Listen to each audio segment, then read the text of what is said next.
Добрый день! Это первое мое видео по теме создания области видимости затенением. В нем мы рассмотрим, как создать такую область с использованием процедурной сетки и трассировки линий. Пример области, получающийся к концу данного урока, вы можете видеть на экране. В данном примере угол между лучами составляет 1 градус, что на первый взгляд позволяет получить достаточно хорошую область видимости. Но если мы приблизимся к границам объектов, или персонаж будет двигаться, то становится видно, что у границ есть пересечение, а при движении персонажа границы области заметно дергаются. Конечно, все эти недостатки можно исправить, сделав угол между лучами заметно меньше.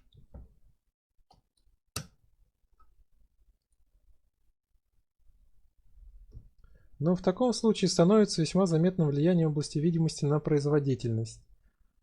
Поэтому, чтобы уменьшить количество лучей элементов сетки, необходимое для корректного отображения области видимости, и как следствие избежать ухудшения производительности, во втором видео мы разберем, как сделать функцию, которая с требуемой точностью определяет положение границ объектов методом половинного деления.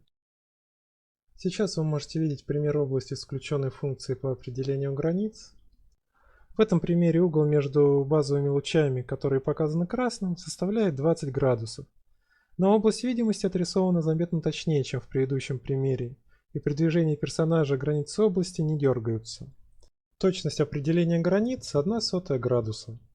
Понятно, что у этой функции тоже есть свои ограничения, но об этих и других особенностях мы поговорим в следующем видео. А сейчас давайте перейдем к практике. Запускаем редактор.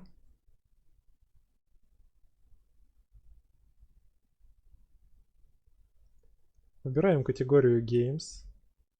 Шаблон SetPerson. Настройки проекта оставляем по умолчанию. Проект называем Field of Vision. И нажимаем кнопку «Создать проект».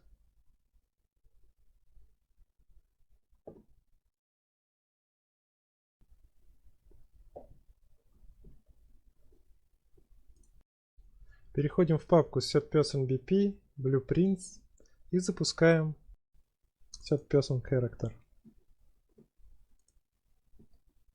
Переходим во вкладку Construction Script. Здесь мы создадим переменные, которые регулируют область видимости. Первый из них это Half Angle, половинный угол обзора. Типа NeoFloat.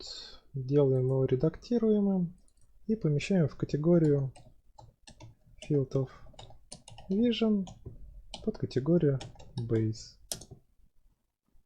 Там же создаем переменную Delta Angle, которая задает значение желаемого угла между лучами. И еще одна переменная, которая отвечает за размер нашей области, это External Radius.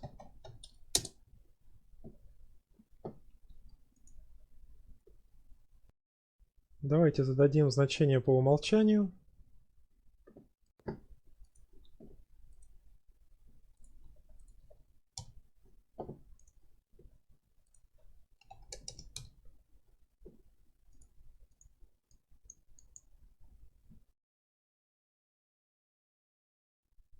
Поскольку мы собираемся создавать нашу область из треугольников, то нам нужно знать, сколько треугольников должно получиться. Поэтому мы берем удвоенный половинный угол, то есть полный угол обзора, и делим его на Delta Angle.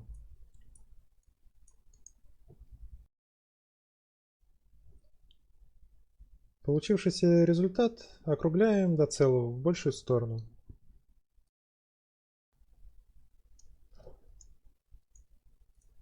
Давайте создадим переменную. Назовем ее Number of Section, которая и будет содержать в себе значение необходимых нам треугольников.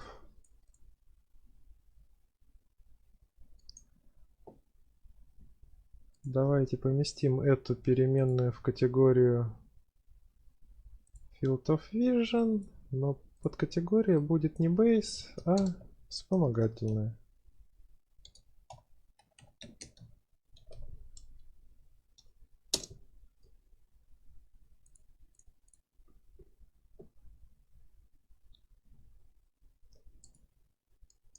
Также нам понадобится переменная theAngle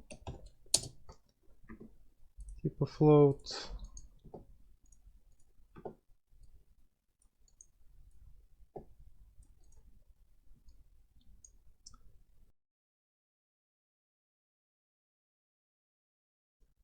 В эту переменную мы записываем реальный угол между лучами, который может немного отличаться от желаемого.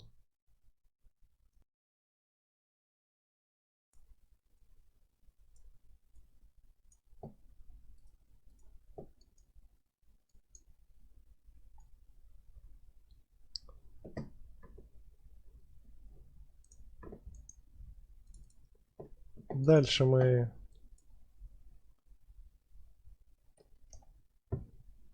создаем цикл от 0 до n, где n это количество треугольников.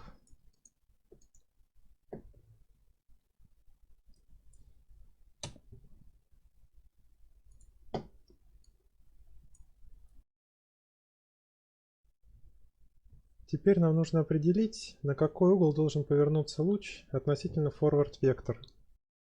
Да, то есть вот эта вот синенькая стрелочка по сути задает направление вперед для нашего персонажа. Для того, чтобы определить этот угол, мы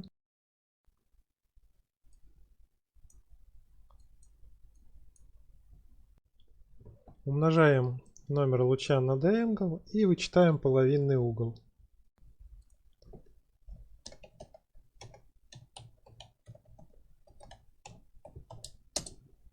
Получившееся значение мы назовем текущий угол. И в случае, если он отрицательный, то луч поворачивается в левую сторону. Если положительный, то поворачивается на этот угол, но уже в правую сторону. Так, давайте назовем функцию line trace by channel. За стартовую точку возьмем позицию нашего персонажа.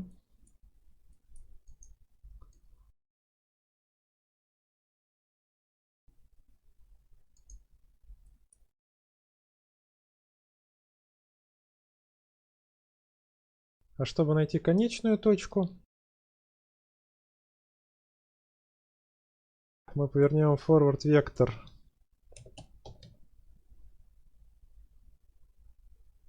вокруг оси Z на current angle. И поскольку это единичный вектор, мы домножим его на external radius. После чего сложим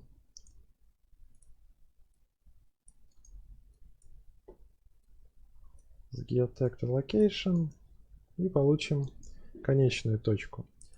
Также зададим здесь режим for duration для отрисовки. Время пусть остается пока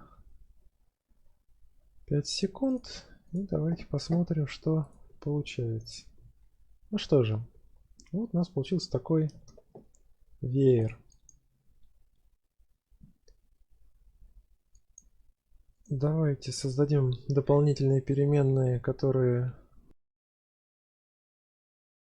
помогут нам проще в дальнейшем проводить отработку.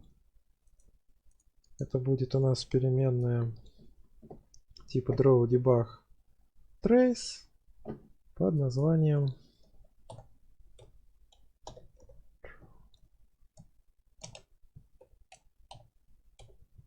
draw debug type. И создадим переменную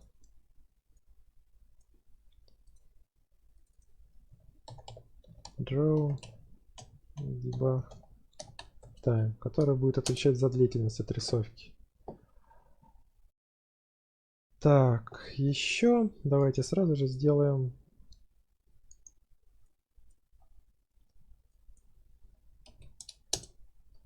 переменную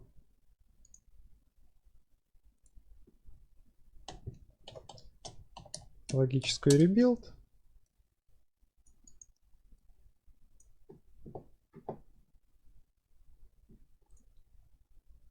Так, все эти переменные делаем редактируемыми и помещаем в категорию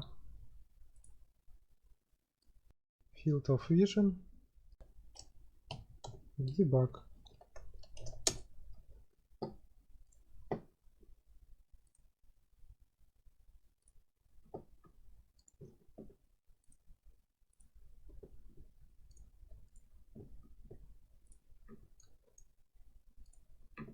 Так, давайте посмотрим, получилось ли у нас. Да, все получилось.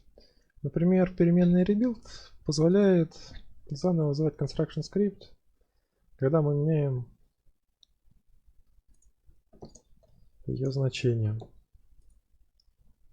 Так, мы можем отключить отрисовку линий. Ничего не происходит.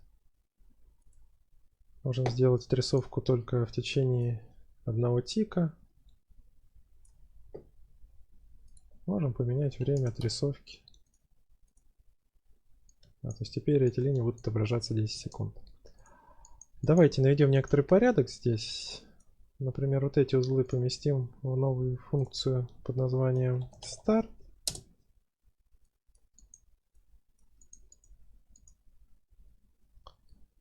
А эти узлы поместим в функцию под названием line tracing.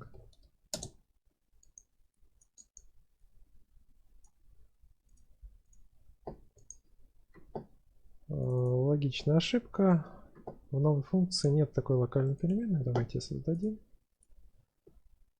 И удалим эту переменную из construction script, поскольку здесь она нам уже не нужна. Отлично. Двигаемся дальше. Хотелось бы поменять расположение наших лучей по высоте. Для этого мы создадим переменную высота проверки.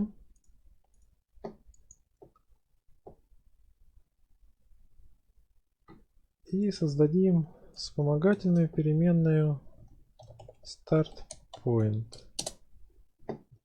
Это будет переменная типа вектор. Так, перейдем в функцию start.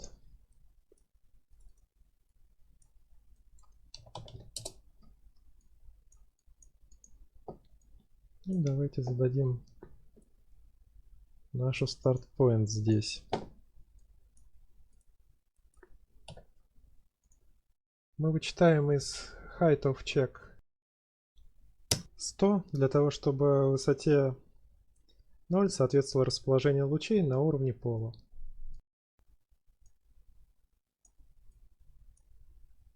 Так, и нужно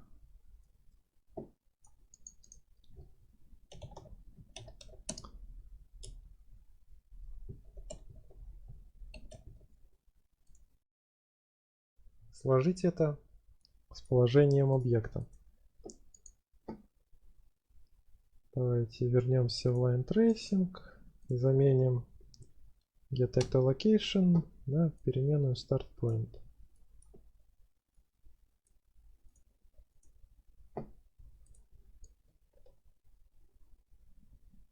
Да, мы забыли изменить значение после того, как скопировали переменную.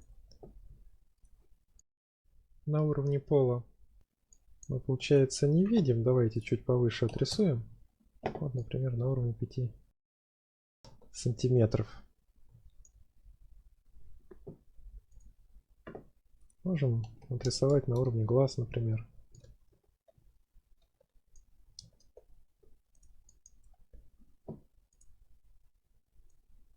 Так, что мы делаем дальше?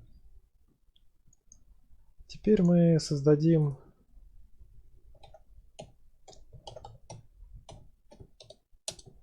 массив типа hitResult,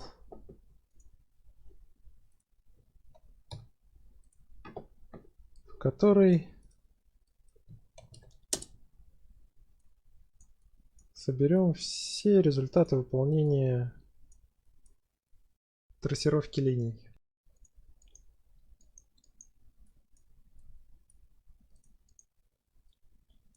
После этого запускаем очередной цикл от 0 до n-1 элемента массива hitResult.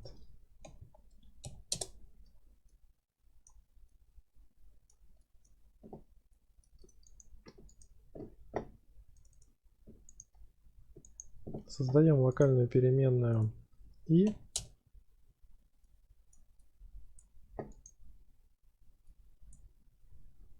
выполняем проверку для этого элемента массива hitResults.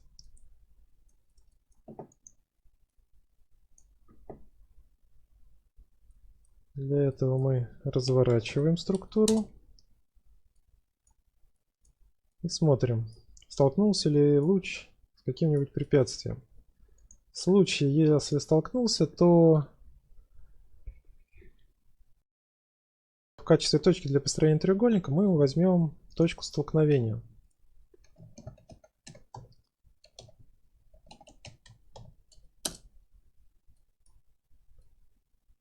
Запишем координату локальную переменную leftPoint. Если же луч не столкнулся с препятствием, то мы возьмем конец луча. Такую же точно процедуру мы проделываем с и плюс первым элементом.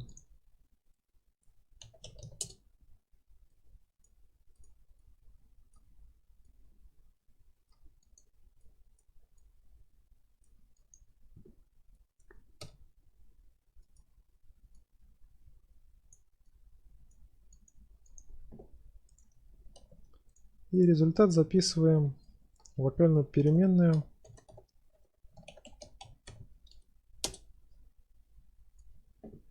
rightPoint.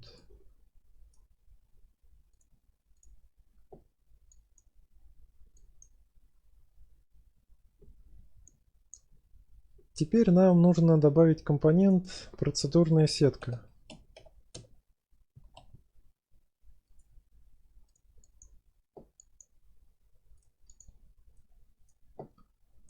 И создать mesh section.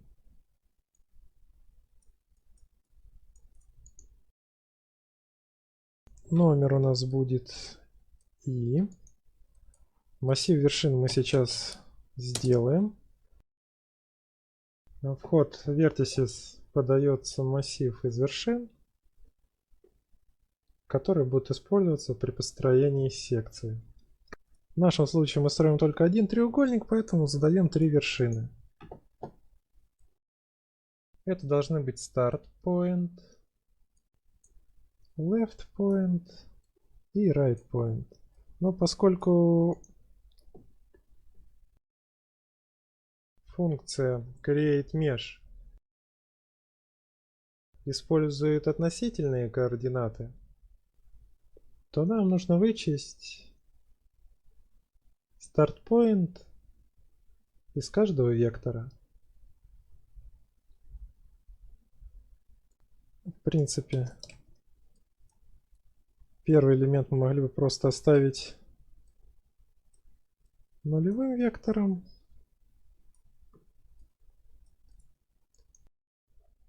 Но для симметрии давайте сделаем вот таким вот образом.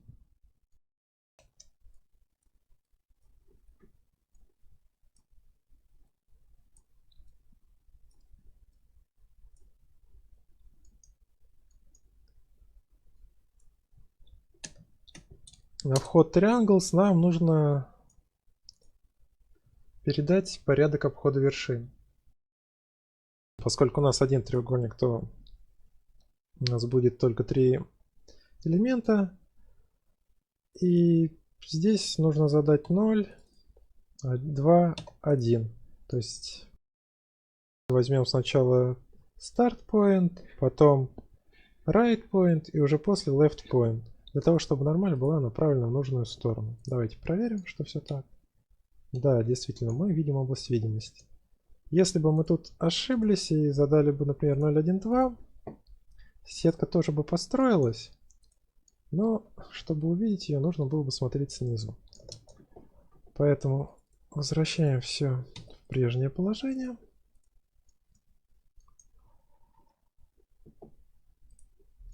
Давайте добавим возможность менять высоту отображения области видимости.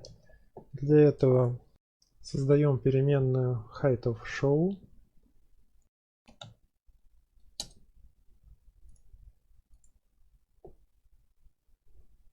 Базовые значения 0 не очень удачные, пусть будет по 15. Переходим в функцию start. Берем процедурную сетку и используем узел setLocalOffset.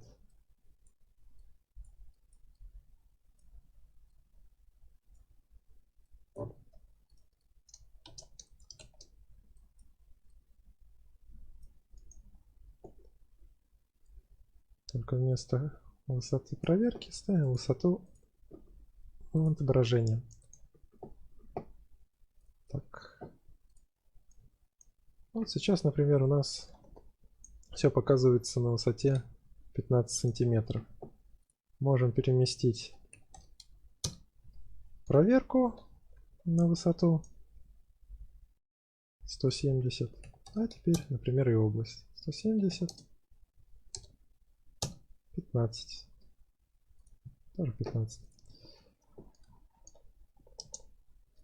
Так, двигаемся дальше. Давайте добавим материал для нашей области. Создаем папочку My Content, в ней папочку Materials.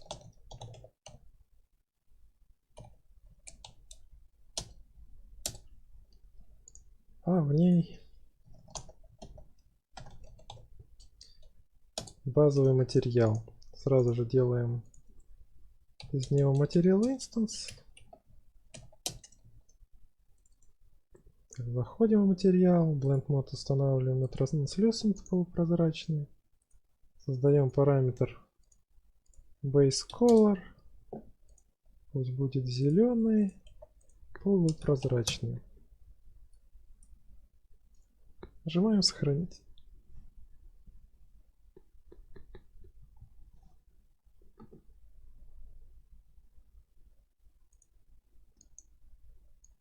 Так, переходим в Line Tracing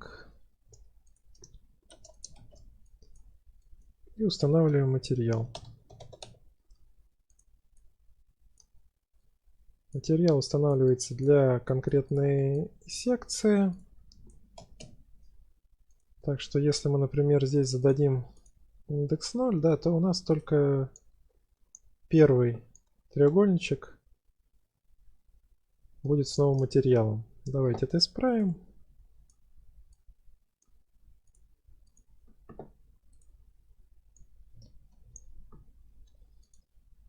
Попробуем поперемещать нашего персонажа. От отображения лучей for duration точно нужно отключить. Либо none, либо for one frame. Пусть будет на один тик. В принципе, область видимости работает. Но вот если мы попробуем повернуть нашего персонажа, то начинается какая-то ерунда. Я бы сказал, что область видимости вращается быстрее, чем персонаж.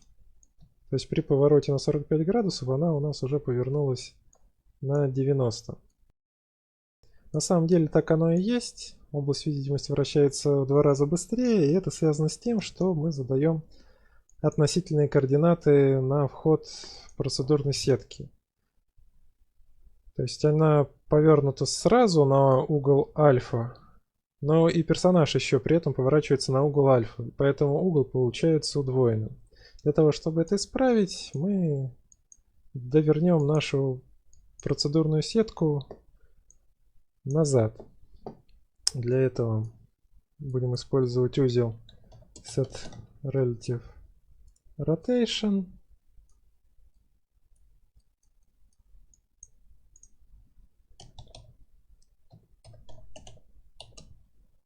Возьмем getActiveForwardVector.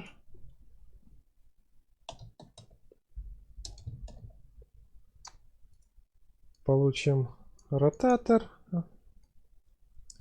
и домножим его на -1, чтобы повернуть в обратную сторону.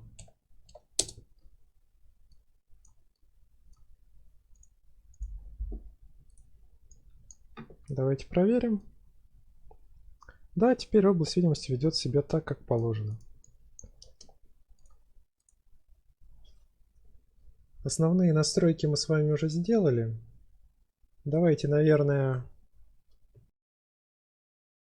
переместим эту часть кода в отдельную функцию.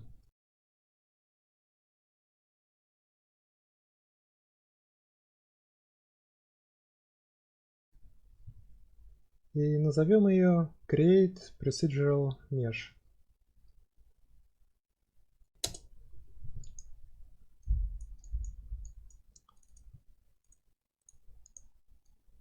Ожидаемые проблемы с отсутствием локальных переменных.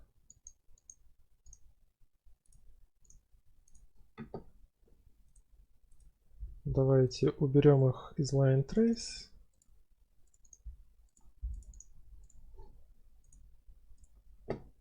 Проверим, что все по-прежнему работает.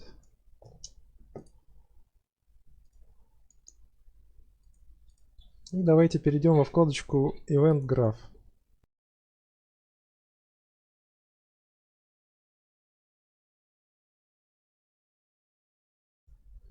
Здесь вызываем событие EventTick. То есть каждый тик мы с вами будем обновлять положение стартовой точки. Мы можем взять из функции start это выражение. А также нам нужно удалять все старые данные из массива hitResults и из нашей сетки.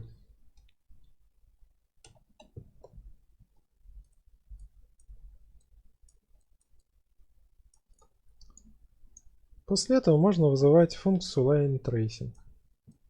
Давайте опять наведем некоторый порядок и создадим новую функцию Update.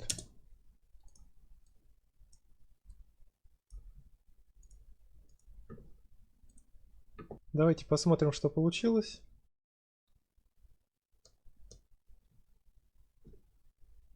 Осталось проверить, что все параметры работают. Начнем с половинного угла. Изменим угол между лучами.